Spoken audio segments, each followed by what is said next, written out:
everybody. I'm Rick Reed, and this is Ron Tunby, also known as Tunes. We're here today after a hiatus because I'm so doggone busy.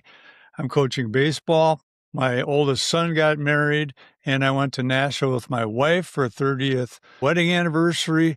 I've been really busy, and I can use some of that for content. I'm always thinking that way.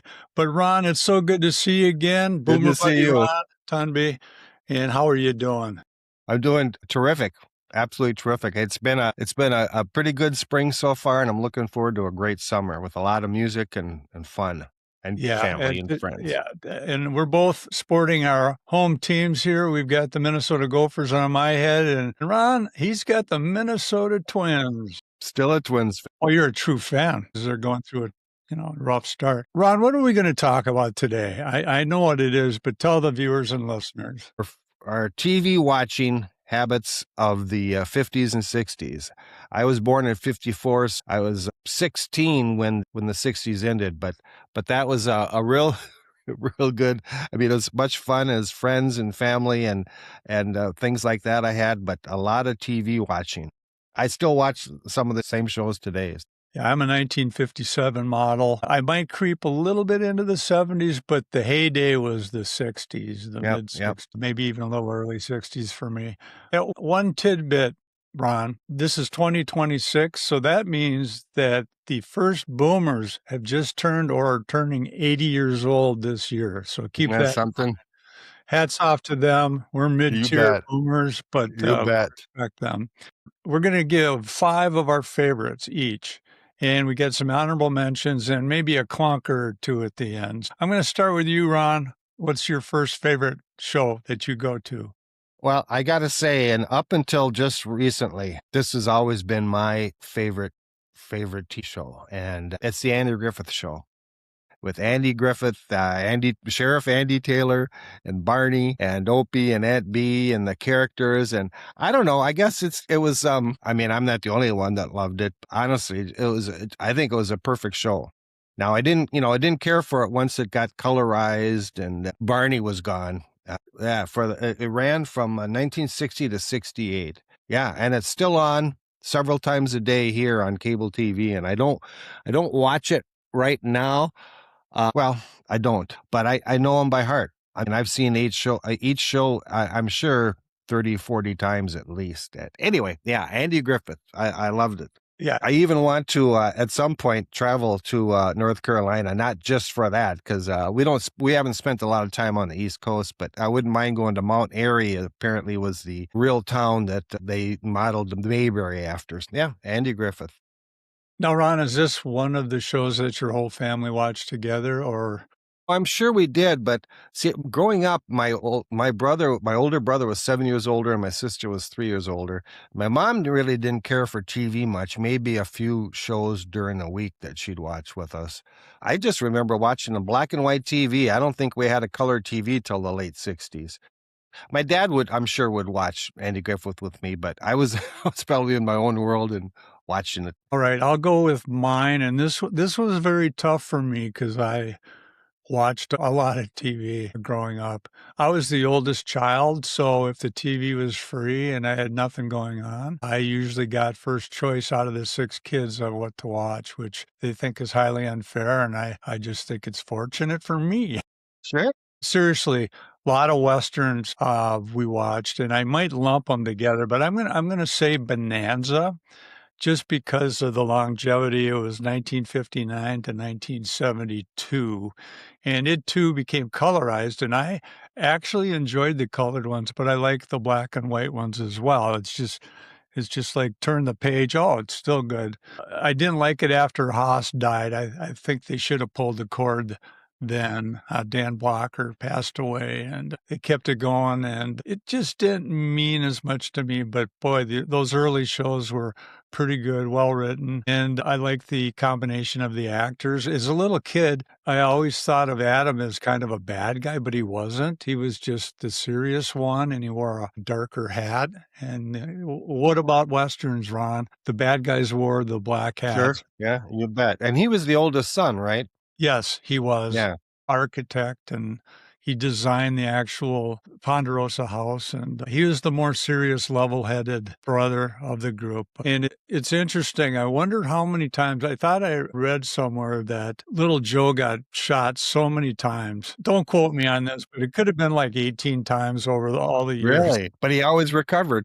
He always did, sometimes rather quickly. Bonanza was an icon Western, a strong fatherly figure. His sons all had different mothers. I'm sure there's different backstories we could talk about, but I'm just going to stop right here and say Bonanza was one of my favorites. How about you, Jones? What's your next one? My habits probably came more from my dad and my brother, and they just weren't into westerns that much for some reason, or else I would have liked them. Because the few times I'd watch The Rifleman, I did actually ask for the Rifleman rifle for Christmas one time. That was pretty cool. So I must have really liked The Rifleman. Half Gun Will Travel. I watched those a few times. But I never really watched Bonanza much, and I know doing some research on this, Bonanza was always in the top 2 or 3 shows during all those years. But for some reason, I just never got in the habit, or else I would have liked Bonanza. I lean more towards the half-hour comedies. My next favorite, I'd have to say, and I do still watch this occasionally because it's on several times during the day, is the Dick Van Dyke Show. I don't know why as a kid I liked this adult world but it was comedy and comedy writing.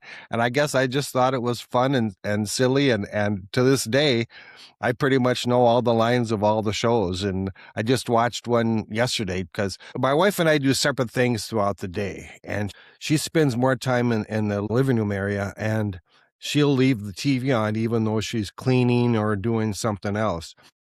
Dick Van Dyke is on around noontime. I don't even know exactly what time, but I'll walk by and there's Dick Van Dyke. Oh, I know this show and such and such. So yeah, Dick Van Dyke ran from 1961 to 1966. Always been a fan. That was a great show because they had the clever lines, and physical comedy was unbelievable, especially with Dick Van Dyke. They were living in New Rochelle, New York, the suburban life, and they were, of course, Dick Van Dyke, Rosemarie, and Maury Amsterdam. And the one little boy who he was okay, but I didn't even care, And there is more than a few plots around his story, but I just like the adults in it. They're funny and goofy, and you're right. Dick Van Dyke's physical comedy, he was probably one of the best at the time, for sure. That is a great choice. I remember catching more of that in reruns, and the cast was so talented all around. Yep. Made it easy to watch, and you found that you were smiling most of the episode. Yeah. It was fun. Okay, I'm going to go with my second one. And earlier I had said that I had control of the TV. That was only when my parents weren't, or my dad especially wasn't watching TV, because he had control of the TV. And this is a show that he would not let us watch. Sometimes he had to work at night, Star Trek, the original series. Okay. Now, I want to point out that my Boomer Buddies podcast has a lot of shows, and over like 120, I think we're up to now, Ron. And a lot of these shows we're mentioning has its own episode on my Boomer Buddies podcast. So just go into the channel and scroll down, and you can get even more information on some of these shows. But the show Star Trek, the original series, was one that when it was in syndication, I would watch over and over and over again. In becoming a 12, 13-year-old. There's a lot to offer for a 12, 13-year-old. You get the science part of it. You got just the coolness of the crew. Sure. Kirk was Kirk. Shatner's acting style was, I got a kick out of that. And Leonard Nimoy, amazing as Spock. And of course they had the colors. That was, at the time we got a color TV, maybe a little before that. And the vivid colors were fantastic. Yep. And of course the ladies on there were easy to look at, and they had interesting outfits on. Yeah. Even the Gorg monster that on that planet, Kirk had to fight him, and it was so cheesy that it was great. Yeah. Oh, yeah. That scene, once again, I didn't watch that hour-long show very much, but that brought a lot of kids interested in science and space and everything. I watched the Lost in Space. I wasn't a big fan, but I watched it. And yeah, talk about corny and cheesy. They would use the same monster outfits apparently on from show to show. Anyway, Yeah, but it was on, so we watched.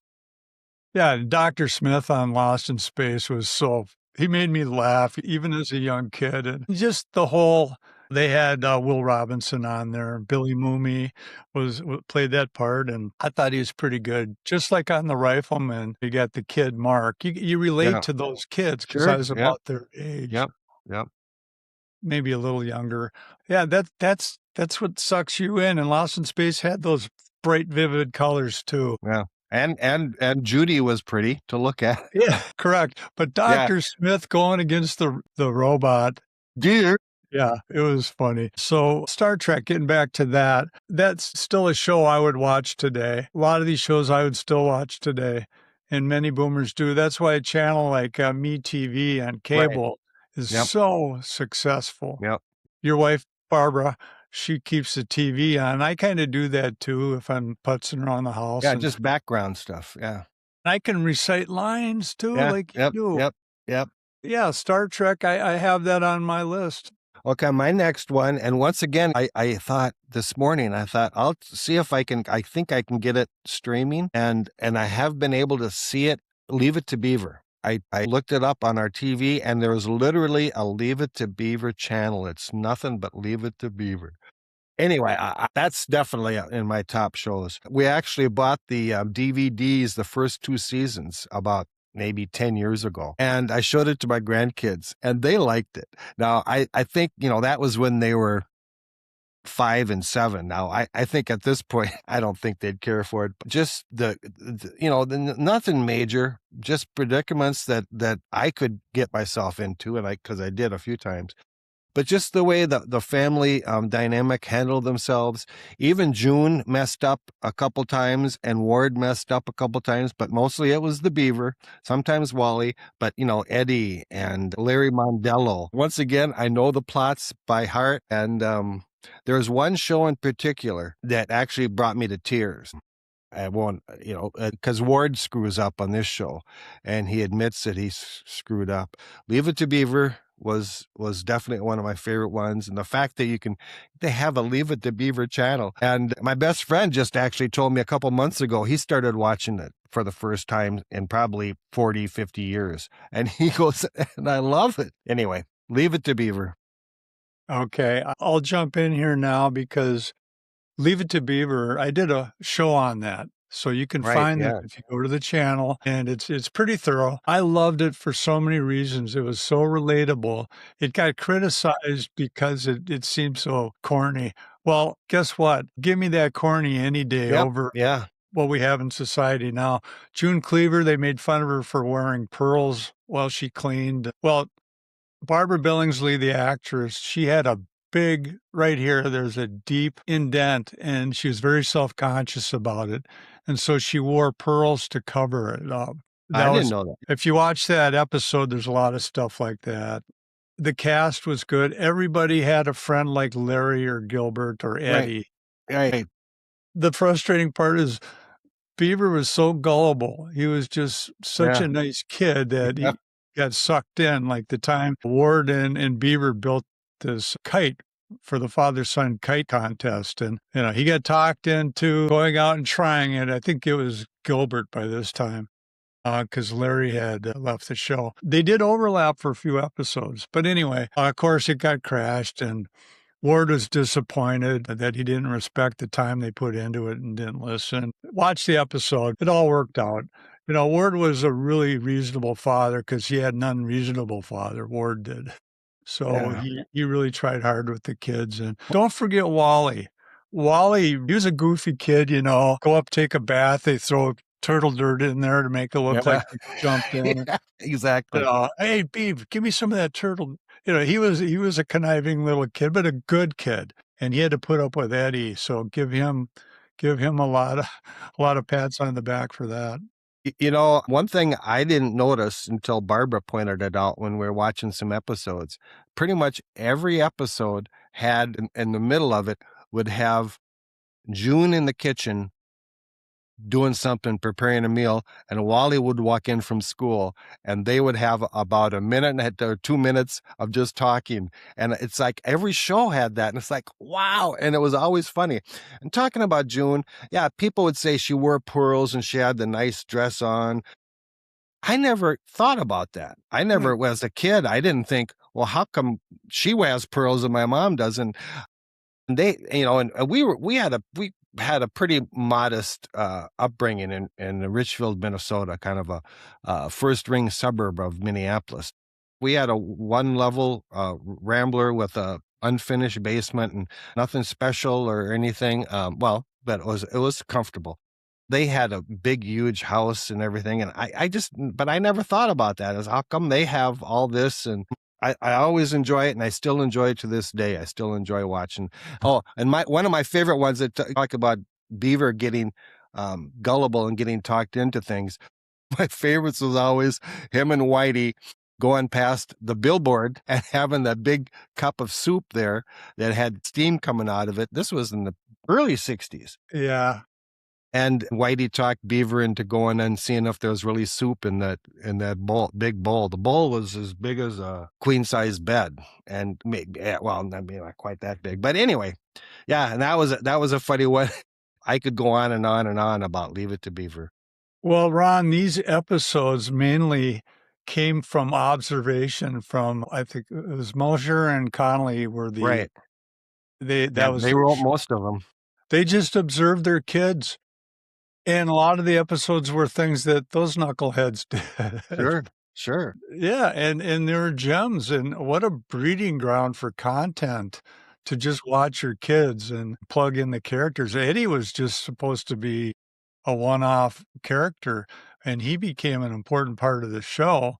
Oh, yeah. Just because he was like the best friend, and there's always something for him, and became a viewer favorite. So Leave It to Beaver, great show. It's my all-time favorite. I'll just say it out loud. And it's a great lesson every episode. Well, just saying that, I actually thought at one point just a few years ago, because we watched quite a few of them back just a few years ago with my grandkids. I almost think that young parents should watch this to know how to react to. I don't know. I think it gave good lessons on how to relate to your kids and how your kids can relate. I mean, more than a few times, Word would say, "I forgot what it was like to be a kid." And that, when you think about it, that's the way you got to look at it. Anyway, great show. Again, we did an episode on that, so go ahead and check that out. Tunes, you got another one? Well, yeah, and we still watch it. It's on the background during the day. I Love Lucy. Yeah. I mean, just she would do anything. And I like Fred and Ethel. I liked their little Ricky was a drummer, so I thought that was pretty cool. But I don't know. Somehow I like the adventures of this crazy, ditzy redhead, supposedly. Yeah, I'd have to say I Love Lucy, and that's probably my wife's favorite show.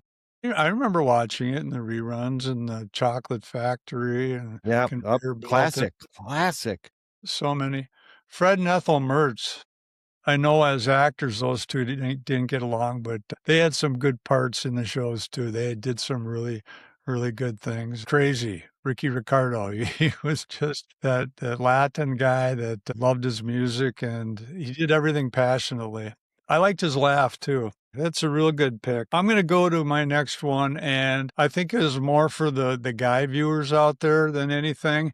It was a show called Combat. That ran from 62 to 67. Combat was right in that era. I did a lot of playing Army as a kid. That show to me meant a lot because we'd watch an episode and then the next day we'd go out and we'd play. And of course, I like to be Lieutenant Hanley because the actor that played it was Rick Jason. And of course, my name's Rick, so that made sense to me. Sure. And then my neighbor Dean Filan, he was Sergeant Chip Saunders, and we'd pick up other kids in the neighborhood and we'd play combat. And we didn't think of it as violent. We were just doing what boys do. You go out and play. you go hide behind a tree, you make a fort. It fell into those lines, and we were just developing as boys, and we weren't being violent, except maybe fake violent. So combat, to me, really made sense. And they did a lot of episodes that wasn't just fighting, it was the psychological stuff. Sergeant Saunders, he had a lot of parts that were psychological, like there'd be an explosion and he'd get separated from the men and he had amnesia and he'd method act all through the rest of the episode because that's what he did. He was a method actor, Vic Morrow. So anyway, it just had an effect on me. And viewers out there, male and female, just give me your thoughts on any of these things that Ron and I have thrown at you as our favorites. We'd love to hear from you. And if you do it on YouTube, everybody can see it. If you do it back to me by Facebook, not everybody will see that except my friends. So think of that when you reply. Tunes, did you watch Combat at all? Once again, just like I wasn't really into Westerns, I guess I was just into the comedy shows okay. So no, I remember Rat Patrol. Was Rat Patrol on a little after that? Yeah, that was kind of because of the success of Combat. Yeah. And that was cool. But even as a kid, I found that very far-fetched.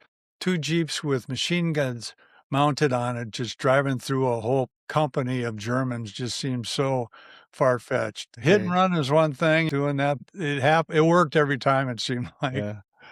Now that you talk about it, I want to watch it, but no, and Combat once again, that was an hour-long show, right? I'm trying to remember. World War II, that one might have been an hour. Correct us, viewers, I know you will. Once again, my older brother wasn't, if he didn't watch it, I probably wouldn't have. So no, but I'm sure it was great. And I remember playing Army. I had more like the plastic Army guys I would play with. I had those. And occasionally we'd shoot them up with our friends, but around in the neighborhood. I was more into half-hour shows, but having to do with World War II, it took me a few hours to think of it after I was trying to think of my favorite shows. But one of my favorites, honorable mentions, would be Hogan's Heroes. But that had the comedy to it, half-hour comedy. And the Germans were kind of idiots. And Richard Dawson, I can't remember his name on the show, but all the characters. And the fact that they had the dogs, they had tunnels underneath I love the idea of tunnels. And they had tunnels underneath the barracks and everything. They made fun of the Germans. Sure. And one of the ways they did that, obviously by the script and things they pulled off, the main characters, Klink, General Burkhalter, Sergeant Schultz, they're all Jews. Yeah. It's a way for them to get back at the cruelty that their families faced. Yeah. And LeBeau is Jewish. He was actually in a camp. Let's see, Major Hochstetter. I did a whole show on Hogan's Heroes, and I think that's worth going into the channel, looking at that. There's a lot of tidbits in there about that show. Very good show. There's so many I did shows on that aren't on my list, even though I watch them to this day. It's just a hard thing to pick out a few. It's my honorable mention, along with the Twilight Zone. I got to say, I got a kick out of that. And I remember seeing, all these shows were on just once a week. They weren't on constantly like they can be now. The Twilight Zone, I think a Memorial Weekend, and like there's another time where they literally show Twilight Zone for 24 hours on MeTV or something like that. No, Pluto. You can get channels on the series, Yeah, there's a couple episodes on the Twilight Zone. It's like I never saw them again until just within the last few years because now they're repeated so much. Yeah, just incredible episodes, all in black and white. Still loved it. Here's one I did a show on, and it got a lot of hits. Just love it. Perry Mason, the theme song. It's iconic. And I just love that show. The main cast of characters were terrific. Della Street and a good, faithful employee, Perry Mason. Yeah, I watched more, and the stars that were on it were great. Right. And I did talk about the character actors that floated between Perry Mason, all the Westerns.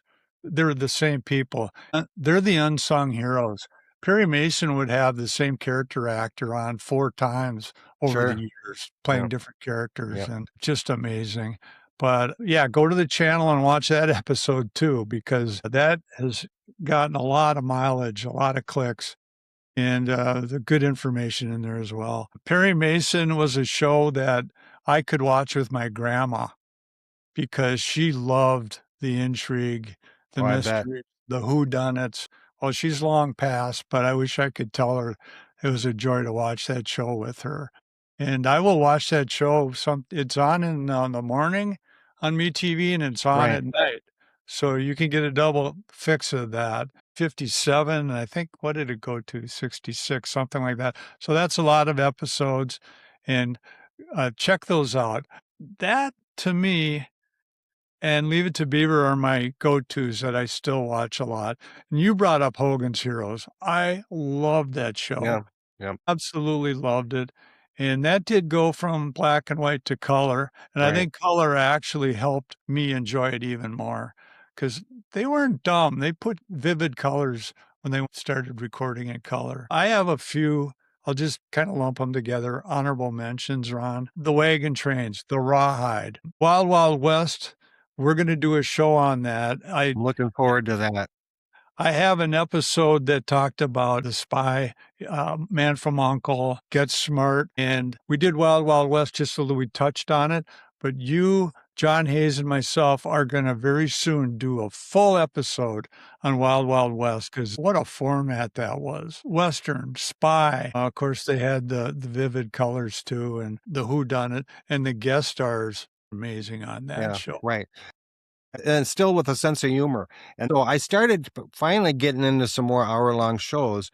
Yeah, some more honorable mentions would have been the Wild Wild West and the Man from Uncle. I probably dreamt about that, daydreaming about shooting bad guys and going around corners and from the Man from Uncle. That was one of my definitely honorable mentions. They had the cool gadgets, the pen. Yep. And the beautiful women. Yeah, the beautiful. You got into their headquarters by going through a dry cleaner and pulling down on a hook in the dressing room and going through, and that's just United Network Command for Law and Enforcement. Impressed. Nerd alert! Nerd alert! I loved it. I remember I got a paperback book, and I don't even know if I read it, but it had the two Napoleon Solo and Elia Kuryakin on the cover with a attractive brunette with a low-cut red dress. And my mom walked by when I was looking at the book, and she looked at that woman, and she just shook her head, and I just, she didn't like the idea of her little boy reading a book with had that woman on the cover. But Napoleon Solo and Elia Kuryakin were gonna probably, kill her. Yeah, they're gonna figure stuff out. Yeah. Now, anyway, there's so many shows we didn't touch on, and viewers, please don't be upset.